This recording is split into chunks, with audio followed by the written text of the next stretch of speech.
आपकी जो शिकायत है कि एक एक किस्त 4-4 5-5 दिन के बाद अपलोड होती है, उसकी वजह ये नज़ारे हैं जो मुझे इतना मशहूर रखते हैं कि मैं बहुत सा काम जो है नहीं करती बाहर ही आके नज़ारे देखती रहती हूँ।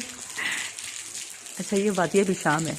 यहाँ पे कभी बहुत सालों पहले बर्फ़ पड़ती थी, फिर इन सब ने बताया कि यहाँ बर्फ़बारी नहीं होती। इन्होंने कहा यहाँ से आगे शांगला है, सवात है, वहाँ बर्फ़बारी होती है। लेकिन ये इस साल यहाँ भी बर्फ़ पड़ी है। ये जो सामने पहाड़ हैं, ये हैं कोहिस्तान के पहाड़। ये कोहिस्तान के पहाड़ों पर भी पहली दफ़ा बर्फ़बारी पड़ी है बहुत सालों के बाद। ये जो नज़ारा है ये किचन के बाहर का है।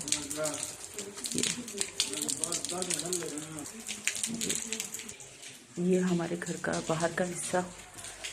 ये सब अंदर हिम्मत नहीं थी कि मैं बना सकती, और ना ही अंधेरे में कैप्चर हो रही थी ना तस्वीर, तो इसलिए मैंने दिन निकलने का इंतज़ार किया। 5-5 6-6 इंच पड़ी थी ना, लेकिन बाहर रोड पर ये लोग बता रहे हैं सब कि फुटों के हिसाब से।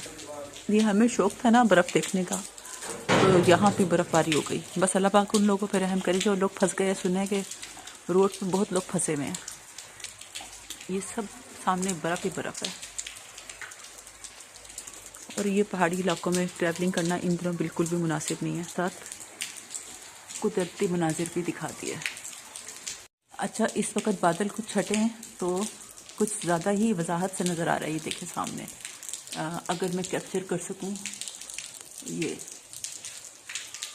पहाड़ियाँ ज़्यादा नुमायाँ नज़र आ रही हैं। इसके साथ सामने जो सड़क गुजर रही है, इस वक्त तो खैर कोई ट्रैफिक नहीं है। ये कोहिस्तान को जाने वाला रास्ता है। हज़ारा कोहिस्तान, हज़ारा मोटरवे कोहिस्तान, और ये छोटी छोटी तहसीलें हैं, कुलाई प्लस वगैरह। बहुत खूबसूरत।